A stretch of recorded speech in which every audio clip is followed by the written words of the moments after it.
Welcome to Not Milk Never Milk. Subscribe if you're lactose intolerant. In this video, I will explain how to use a school printer. First, ensure your device is connected to the school's network, either via Wi-Fi or an Ethernet cable. This is crucial for the printer to recognize your print job. Next, open the document you intend to print.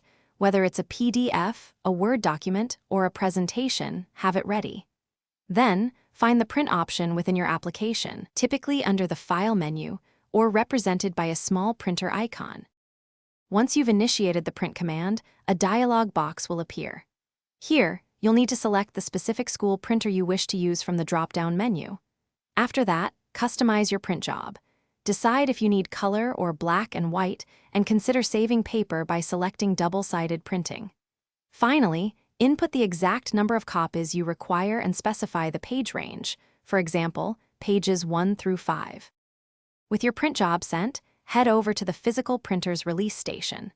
These are usually located near the printers themselves. You'll need to log in using your student identification card or the credentials provided by your school. Once logged in, you'll see a list of your pending print jobs. Simply select the one you want to print and confirm your choice. The printer will then begin processing your document.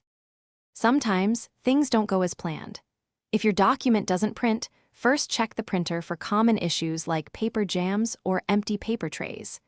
Many school printers also operate on a credit system, so verify you have enough print credits in your account. If you encounter more complex problems, don't hesitate to ask a librarian or a member of the IT staff for help. They are there to assist you. Thanks for watching. If this was helpful, leave a like and consider subscribing. See you next time.